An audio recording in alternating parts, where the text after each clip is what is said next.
Welcome to the Work Hard, Play Hard podcast. My name is Rob Murgatroyd, and I am a former doctor turned lifestyle entrepreneur. Each week, I interview some of the best minds on the planet on the science of achievement and the art of fulfillment. Today's episode is a mini-sode that we call Fri-Date with the Wife.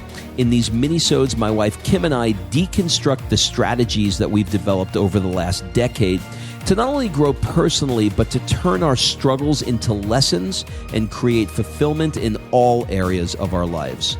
Excuses are over. It's time to live. Let's dig into today's topic. Guess what time it is, everybody? It is Fri-Date with the Wife. That means that the one, the only, the lovely, and the talented Kimberly Murgatroyd is in the house. Kimberly, say yo. Yo. So we are going to give you some tips, tricks, tactics, strategies, things that are useful to us working together, living together, raising a kid together. It's like we're always freaking together. To get her is like I like to say, to get her. So we're going to talk about a few different things today. The first of which is going to be, don't live a freaking Groundhog Day life. So what do we mean we don't want to live Groundhog's Day? What is Groundhog's Day to you, and how do you prevent yourself from living it? Well, Groundhog Day, if you remember the movie with, I think it was Bill Murray, where every day he woke up and he had to relive the same exact day over and over and over again. So I think so many people fall into that trap of living that same day. They wake up, they brush their teeth, they go to work, they come home, they feed the kid, they, read the story, they go to bed, and they wake up and they do it all over again. There's not that fire, that American dream, I don't believe is alive in the general population. And I think it's so easy to fall into that trap and just living every day, the same exact way as you lived the day before. Have you ever felt yourself living Groundhog Day? Yeah, actually, you and I, a long time ago, like over a decade ago, we found ourselves in that trap, or at least I did. And you made a really good recommendation. You read The 4-Hour Workweek and you said, Tim Ferriss has this thing called the Dreamline. And I think we should do it and figure out, what do we really want? Because you were just, clicking away, going to the office. I was just doing my job. And, it was literal repetition. Every day was the same. And we hadn't developed Jet Set Life yet. We weren't doing any extracurricular type activity. Extra curly activity. Yeah. So, you suggested the Dreamline, which for anyone, I highly recommend. It is all about finding out what do you want to have, be, and do within the next 6 months. So it's not like a vision board 10 years down the road. It is literally, what do you want now? From a practical standpoint, for those of you that don't know what the Dreamline is, let me just take a second and give you some tactics on how to use it. Like Kim alluded to, you want to write down what you want to have, be, or do. Very often, we set goals that are too far in the future. A lot of times I laugh with my friend Darren now about, what our 10-year plan looks like. Now, between the two of us, we don't make a 10-minute plan. But when we were 20, we had the 10-year plan. Of course, none of it came true. The Dreamline is designed to have some very high constraints, 6 months to a year at the absolute longest, to put enough pressure on you to be able to accomplish it and not be too far. So you're coming up with 3 categories. The first category is, what do you want to have? And it might be a car. Let's use an Aston Martin DB9 or DB11 is probably what they're up to now. Is that what is on yours? That was pretty specific. Well, the reason why I use that is only because that's the example that he used in the 4-Hour Workweek. And it's a good example because the Aston is such a high ticket car, but in reality, you could probably get it. I don't know what the number is, but let's say let's call it. It's probably between $1,500 US and $2,000 US. So let's say $1,700 a month. So you write on your Dreamline, I want to have an Aston, and that's $1,700 a month. I want to be, and in Kim's case, maybe a dancer, right? So how much is it to be a dancer? Maybe it's $100 a month for a class. And what do you want to do? I want to take a trip to I don't know, the Grand Canyon, right? So the idea is that you come up with how much all of these things cost, and then you come up with a TMI, and a TMI stands for not too much information, I was going to say. but total monthly income. By the way, I think the TMI expression came out post 4-Hour Work Week, and I don't think he would have used that acronym had he known that was going to evolve that way. But it's your total monthly income. So you come up with a number, and you look and you go, okay, so to live this dream life, to be somebody that's driving this car, dancing, and taking this trip costs X amount of dollars. So you reverse engineer, and in his example, it would be a muse, but you reverse engineer what the total monthly income is for you to accomplish that dream.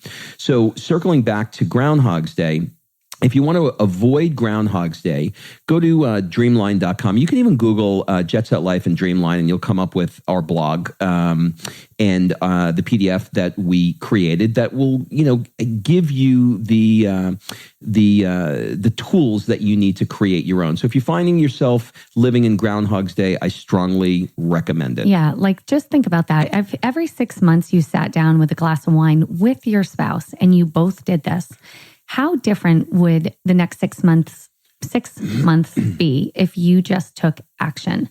And that's the other thing. You have to take action on these goals. Otherwise, they're just, dreams on a piece of paper. They're, you're not going to do anything with that. So sit with your spouse. If you like wine, have a glass of wine, whatever cocktail, something to chill you out, put some music on, get your brain flowing, and not in what you think you can do in the next 6 months, but what would light you up? What would be a dream and realistic enough that it is accomplished, like Rob said, and he gave really great detail on that. Really, really good. Now let's move on to the second area or the third area, whatever number we're on, which is the area of personal development. So did I skip something? Yeah. Well, so you skip stupid idea time because stupid idea time is huge for us. We love to play stupid idea time. And this is part of that dreaming together process. So if you're in a situation where you're like, I really wish that we X, where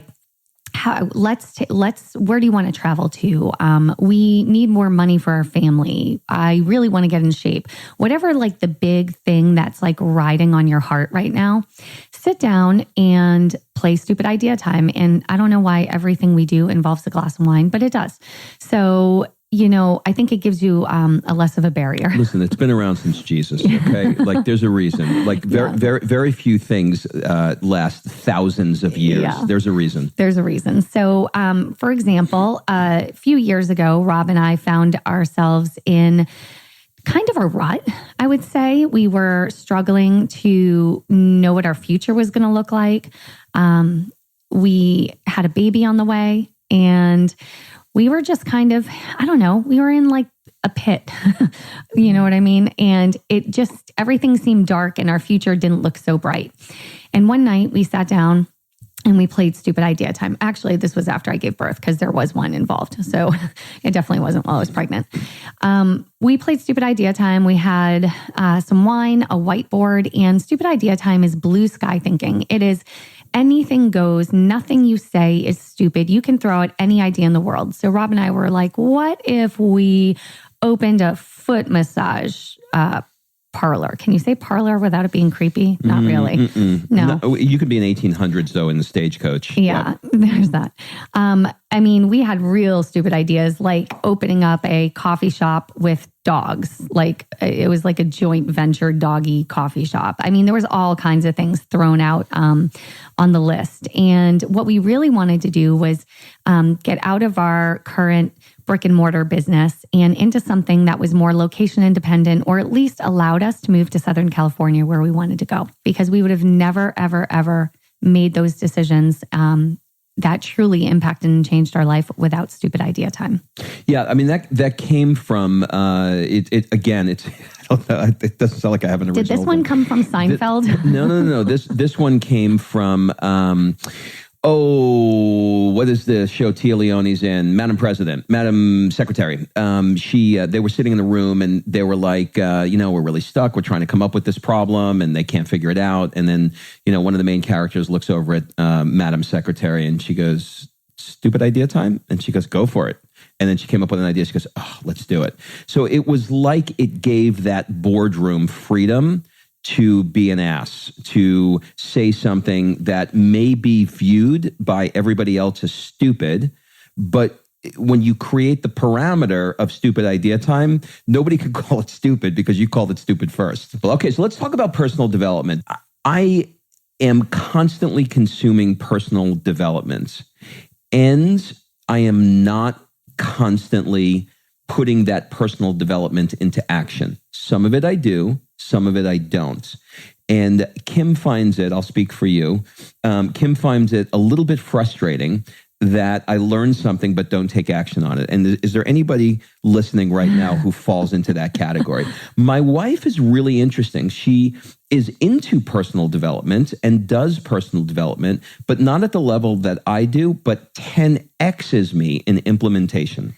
Yeah. So, I mean, first off, I think you were the original person doing personal development because you've been doing it since you were like 9, which is 462 years ago. Yeah, me and Tony, I was 3 years old, and me and Tony Robbins were together jumping up and down in my living room. And I was taking his training when I was 3. But it's true. I mean, you actually turned me on to the world of personal development when we started dating. You know, you and I each had a previous marriage that went south. You did?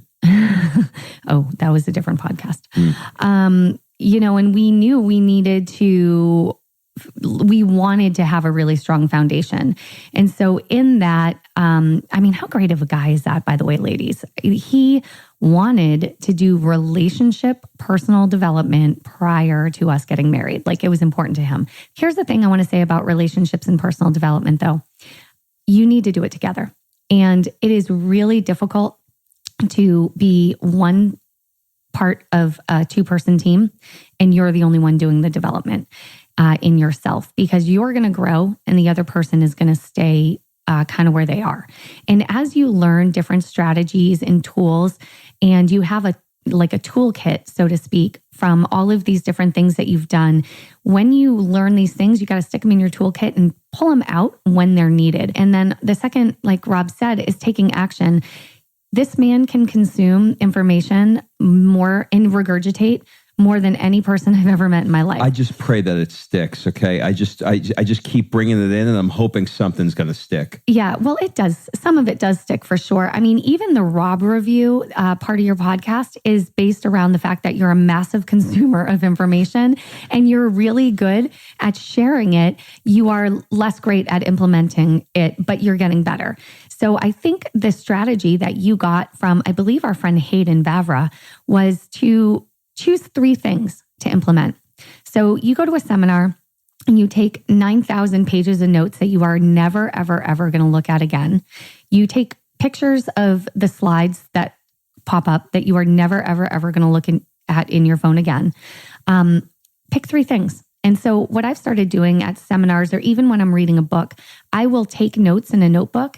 But then when something is like, oh man, that is something I need to do, I put it on the first page. I really, really like that idea. When you put the 3 things in the front page, do you put them on the front page as you're hearing them? Yes. So I take notes of everything, and I'm going through the book and I'm taking notes of everything that's interesting to me. But then you get that aha moment when someone says something or something in the book is delivered. There's an aha moment of something that was like a mic drop. I take that and put it on the first page. So I might have 10 mic drops on the first page, but I'm only going to choose 3 to implement. So that way I don't have to go through. Got it. So you put the mic drops on the front page and circle the 3 you want to take action. Exactly. I just don't want to have to go through 92 pages of notes to get to the 3 things. I got it. All right. So we're going to try and keep these things short and sweet. Now, Kim, before I say that, we're going to do a Lewis Howes School of Greatness promotion, right? Yeah. So for anybody that goes over to iTunes, gives us,